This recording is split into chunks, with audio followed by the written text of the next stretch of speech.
बिस्मिल्लाहिर्रहमानिर्रहीम अस्सलाम वालेकुम दोस्तों। शुएब मलिक और सानिया मिर्ज़ा की तलाक के हवाले से गुज़िश्ता काफ़ी दिनों से सोशल मीडिया पर ख़बरें गर्म थी कि दोनों के दरमियान बात तलाक तक पहुंच चुकी है और मामलात इतने बिगड़ गए हैं कि तलाक का फ़ैसला हो चुका है पाकिस्तानी चैनल्स पर भी। और उसके बाद भारतीय मीडिया ने भी मुख्तलिफ ज़राए से इस बात का दावा किया था कि शुएब मलिक और सानिया मिर्ज़ा के दरमियान जो तलाक है वो हतमी तौर पर होने वाली है और तमाम मामला जो है इस हवाले से उनके फाइनल हैं और तलाक हो जाएगी। लेकिन उसके बाद ये तमाम तर जो अफवाहें हैं उस वक़्त दम तोड़ गई जब शुएब मलिक और सानिया मिर्ज़ा का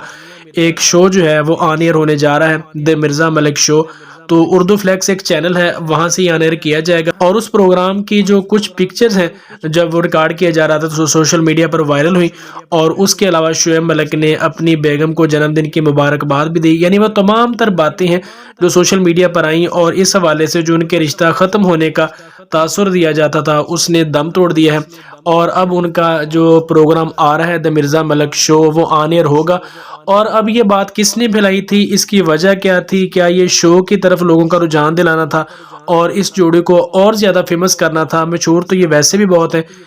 सानिया मिर्ज़ा और शुएब मलिक, लेकिन ये अब ये शो करने जा रहे थे तो उससे पहले कुछ किया गया है ऐसा ये हतमी तौर पर तो कुछ नहीं कहा जा सकता। लेकिन शुएब मलिक और सानिया मिर्ज़ा के हवाले से जितनी भी ये गलत बातें वायरल हो रही थी उसने दम तोड़ दिया है, क्योंकि शुएब मलिक और सानिया मिर्ज़ा की जो शो की रिकॉर्डिंग की पिक्स हैं वो सोशल मीडिया पर आ गई हैं और एक मुख्तसर सी वीडियो भी आई है जिससे इस बात का तासर आ चुका है कि दोनों के दरमियान ताल्लुकात ठीक है और कोई भी ऐसी बात नहीं है जो सोशल मीडिया पर फैलाई जा रही थी। सिर्फ उनके शो के हवाले से एक बात सुनी गई थी कि शायद उसको इन्होंने प्रमोट करने के लिए किसी ने ये जो है ट्रेंड चलाया था, वरना ऐसा कोई भी मामला नहीं है कि शुएब मलिक और सानिया मिर्ज़ा के दरमियान कोई ताल्लुकात किसी भी वजह से ख़राब हुए हों।